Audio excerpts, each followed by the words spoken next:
Hola, soy Mirta Muñiz Castillo, consultora del programa GFP Subnacional de la Cooperación Suiza SECO, implementado por Basel Institute on Governance. Te doy la bienvenida a esta serie de 3 videos sobre la gestión de riesgos que afectan la integridad pública, sobre la base de la guía aprobada por la Secretaría de Integridad Pública de la Presidencia del Consejo de Ministros en enero del año 2023. El primer video trata sobre la complementariedad entre las pautas definidas en esta guía y las disposiciones de la Contraloría General de la República en la Directiva para la implementación del sistema de control interno. El segundo video trata sobre la identificación de los riesgos que afectan la integridad pública y el tercer video sobre la evaluación y el tratamiento de los riesgos. Te invito a escuchar estos videos y a revisar cuidadosamente la guía, en particular los ejemplos que aparecen en los anexos. De esta manera podrás implementar, aplicar la gestión de riesgos que afectan la integridad pública y así avanzar en la implementación del modelo de integridad de manera articulada con la implementación del sistema de control interno. Gestión de riesgos que afectan la integridad pública. Sesión 2. Identificación de riesgos. El objetivo de esta sesión es conocer los principales pasos para identificar un riesgo que afecta la integridad pública. Se realiza sobre la base de la Guía para la Gestión de Riesgos que afectan la integridad pública aprobada por la Secretaría de Integridad Pública de la Presidencia del Consejo de Ministros. Contenido. Primero veremos aspectos generales, luego conoceremos el primer nivel de identificación, seguido por el segundo nivel y finalmente unas reflexiones acerca de la naturaleza de los riesgos en procesos de soporte. Empecemos. Primero, se distinguen 2 niveles para identificar los riesgos que afectan la integridad pública. En el primer nivel, básicamente, participan usuarios que tengan el rol técnico, es decir, que sean representantes de unidades orgánicas de línea, de apoyo o de asesoramiento. En el segundo nivel, el actor principal es el servidor que ejerce el rol conductor, es decir, representante del órgano que ejerce la función de integridad en la institución. En este segundo nivel, el rol conductor va a validar, revisar, verificar lo que se haya trabajado en el primer nivel y va a consultar, de acuerdo a su especialidad, a representantes de otras unidades orgánicas, por ejemplo, la Secretaría Técnica de Procedimiento Administrativo Disciplinario, la Procuraduría, Oficina de Planeamiento y Presupuesto, Oficina de Comunicaciones, según corresponda. Entonces podemos ver que el rol conductor del órgano que ejerce la función de integridad está en el medio articulando las acciones de estos distintos actores de la entidad. Pero toda la entidad en su conjunto participa. Hay representantes de todas las unidades orgánicas. En el primer nivel se identifica el contexto del riesgo, cuál ha sido el comportamiento irregular que podría identificarse para el riesgo, los agentes, se formula el riesgo. En el segundo nivel se verifica la formulación, se contrasta el cumplimiento de ciertas condiciones mínimas, se valida el riesgo y se llega a la conclusión si es un riesgo de corrupción o de inconducta funcional. Ahora, en el primer nivel de identificación, lo primero es definir cuáles son los procesos y los responsables para esta identificación. Como antecedente, las entidades ya están implementando el sistema de control interno. En ese marco tienen productos priorizados siguiendo los criterios definidos por la Contraloría General de la República. La entidad puede definir además otros productos priorizados, pero esta es una definición previa a lo que se realiza dentro del primer nivel de identificación. Lo importante es saber cuáles son los productos y ahí comenzamos. 1. Vamos a definir los procesos. Son los procesos operativos o misionales que corresponden con esos productos, los que son necesarios En esos procesos se van a identificar riesgos. Y además en procesos de soporte críticos. Como hemos visto, los procesos de soporte son necesarios para entregar todos los productos que brinda la entidad. Entonces van a estar en todos esos productos, pero como son varios, para comenzar, las entidades van a seleccionar los que son críticos y la propuesta la va a hacer el órgano que ejerce la función de integridad a la máxima autoridad administrativa para su aprobación. Entonces, en la guía de la CIP se recomienda tomar procesos referidos a la gestión de recursos humanos, abastecimiento, inversiones, contabilidad, tesorería. Entonces, ¿quiénes identifican riesgos? En los procesos operativos o misionales, las unidades orgánicas de línea. En los procesos de soporte, unidades orgánicas de apoyo y de asesoramiento. Ahora, en el primer nivel de identificación, también estos representantes de las unidades orgánicas deben formular el riesgo. Para eso, la guía propone una estructura de redacción. Identificar el agente o los agentes públicos. Utilizar un verbo en condicional simple. Podrían, porque acordémonos que el riesgo es una posibilidad, no es una situación que haya ocurrido. Luego se identifica un posible comportamiento irregular y finalmente un contexto de riesgo. Para ello, la guía propone opciones de las cuales elegir.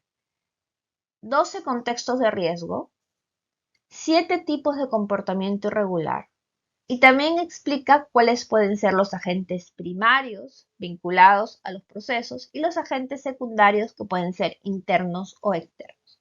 Entonces, ahora veremos los contextos de riesgos. Como les decía, son 12 los contextos de riesgos propuestos que permiten darnos cuenta que es importante en ciertos contextos donde hay mayor sensibilidad a actos que podrían afectar la integridad, es necesario en estos contextos identificar los riesgos. Como sabemos, todo lo que se refiere a adquisiciones y compras, bienes, obras y servicios es muy sensible a todos estos comportamientos irregulares. Entonces hay que identificar riesgos ahí. Además tenemos la prestación directa de servicios a los usuarios, sobre todo donde hay una interacción cercana y donde podrían generarse esos pequeños sobornos. Entonces son contextos en los cuales hay que identificar. Entonces lo que estamos viendo en estos casos, también por ejemplo, cuando se habla de pago a proveedores, cuando se habla de fiscalización, recordemos fiscalización, por ejemplo, laboral, ¿no? Fiscalización al servicio de transporte, hay mucha interacción. Entonces, aquí en estos casos hay interacción con actores externos y pueden ver descripciones también, emisión de las autorizaciones también, ¿no? Las licencias de funcionamiento, por ejemplo. Entonces, hay ciertos contextos que debemos considerar.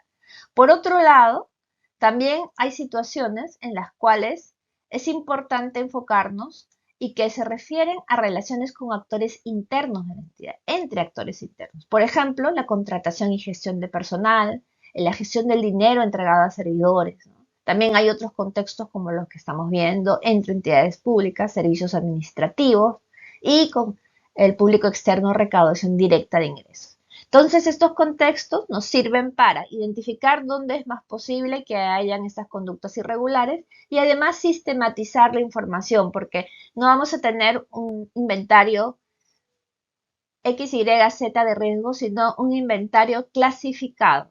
Y eso va a servir para fines de seguimiento y va a servir para fines de aprendizaje. Y como les repito, para esto se marcan las opciones y hay descripciones en la guía. Ahora, es necesario, vimos, seleccionar el posible comportamiento irregular. Para eso hay 7 opciones. Apropiación o uso indebido de recursos o bienes o información. Favorecimiento indebido, que es cuando el servidor utiliza su cargo para favorecer. Acceso a ventajas indebidas, que incluye soborno. Esto es cuando el servidor público propicia, solicita o acepta dinero, regalos, donaciones, bienes, incentivos, cortesías, favores, como les llamen. Después, invocación de influencias en el Estado. Aquí el servidor utiliza o simula su capacidad de influencia. Luego, mantener intereses en conflicto. Es cuando el servidor público tiene vínculos, ¿no? Puede ser posible que haya vínculos familiares, comerciales, laborales, pero permite que estos vínculos afecten el manejo imparcial que debe tener en el asunto que está a su cargo por el desempeño de sus funciones y por tanto afecte las relaciones de la entidad. Luego, obstrucción al acceso a la información pública, cuando el servidor público se rehúsa a entregar información pública que haya sido solicitada por los conductos oficiales o regulares, lógicamente que no sea reservada, confidencial o secreta. Abuso de autoridad, cuando el servidor comete u ordena un acto arbitrario, alegando que se debe al cumplimiento de sus funciones. Entonces, estos comportamientos irregulares, vale recordar que también son motivo de denuncia en la plataforma digital única de denuncias ciudadanas sobre presuntos actos de corrupción. Entonces podemos ver que el trabajo que se hace al identificar los riesgos que afectan la integridad pública también está considerando otras herramientas que se tiene en el modelo de integridad, como es la plataforma de denuncias. Bueno, ya sabemos, todo eso lo hace los servidores con el rol técnico. Ahora veamos un ejemplo. Personal del servicio de emergencia de un hospital podría solicitar un soborno a los familiares de un paciente para facilitar su hospitalización sin considerar el nivel de prioridad según el daño a su salud y su turno de atención. Entonces estamos viendo un proceso operativo misional en el sector salud, que es atención de emergencia para hospitalización. Entonces, estamos ahí. El contexto de riesgo es la prestación directa de servicios a los usuarios. Hay una relación muy cercana, lógicamente, con los usuarios.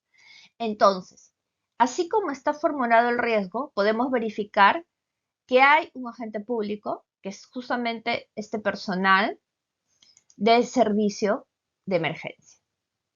Y también vemos lo que está resaltado con amarillo, que es el comportamiento irregular. Solicitar un soborno sin considerar el nivel de prioridad según el daño a su salud y su turno de atención.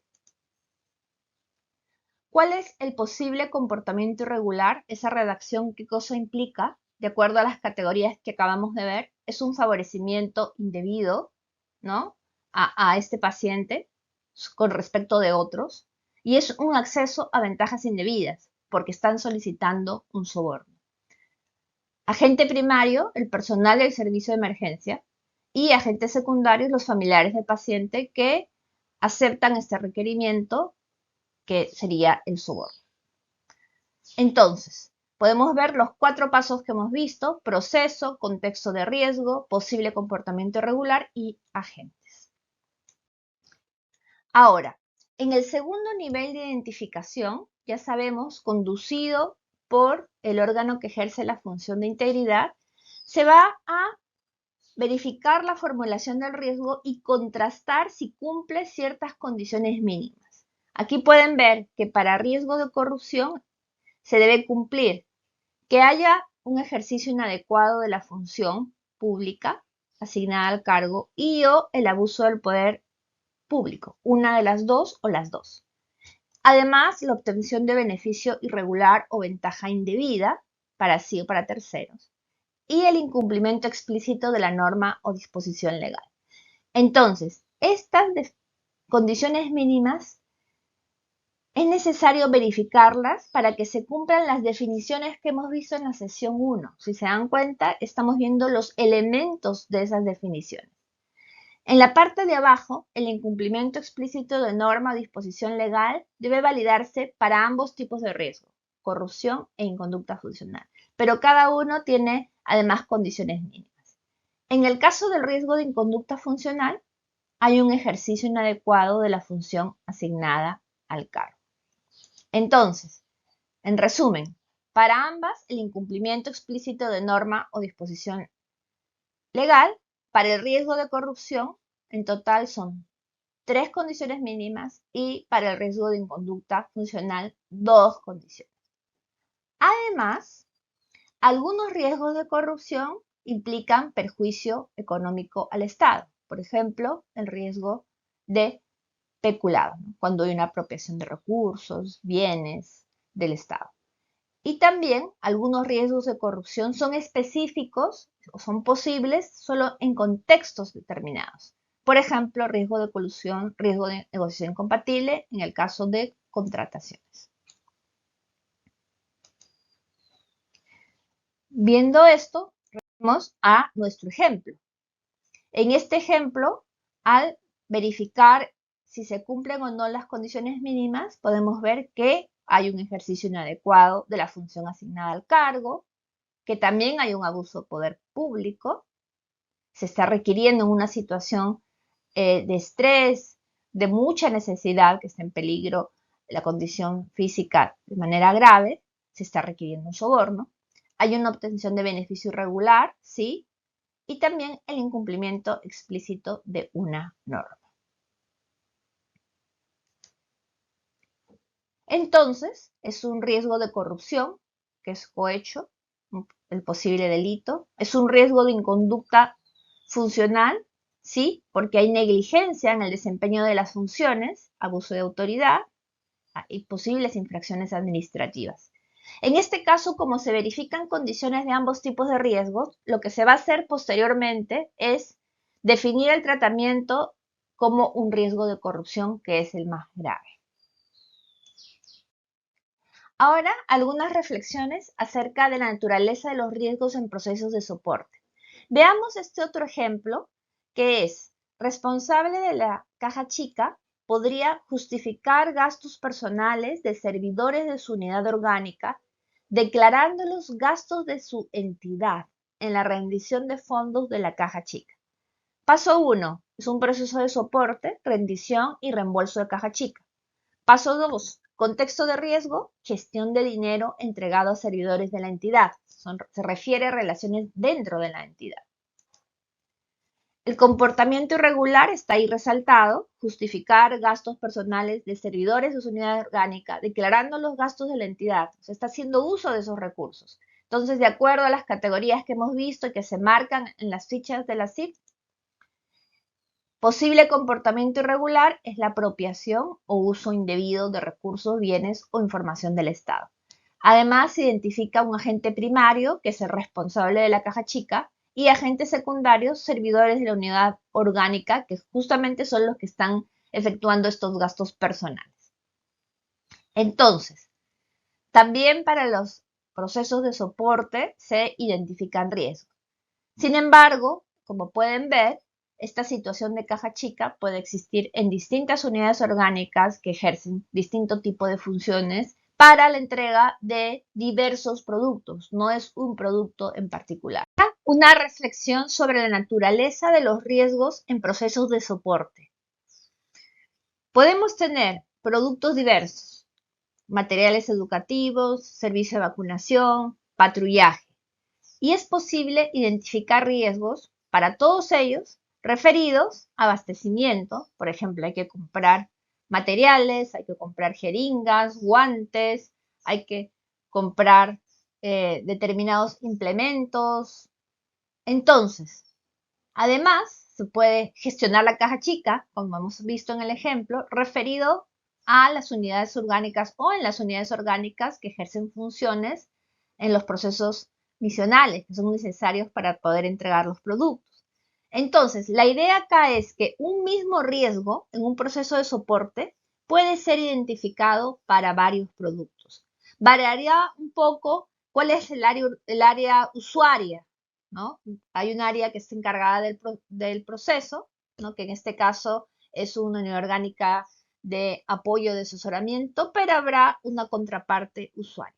La idea es que podemos identificar un mismo riesgo en un proceso de soporte para varios productos. Y por esa razón, dado que se está implementando progresivamente la gestión de riesgos que afectan la integridad pública, es importante seleccionar esos procesos críticos, porque efectivamente podemos tener una relación bastante extensa de riesgos en cada uno de los productos.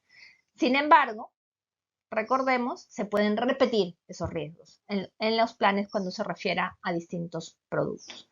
Muy bien, entonces, hemos visto la sesión 1 hacia una gestión de riesgos integral, esta sesión identificación de riesgos y la continuación será sobre evaluación y tratamiento.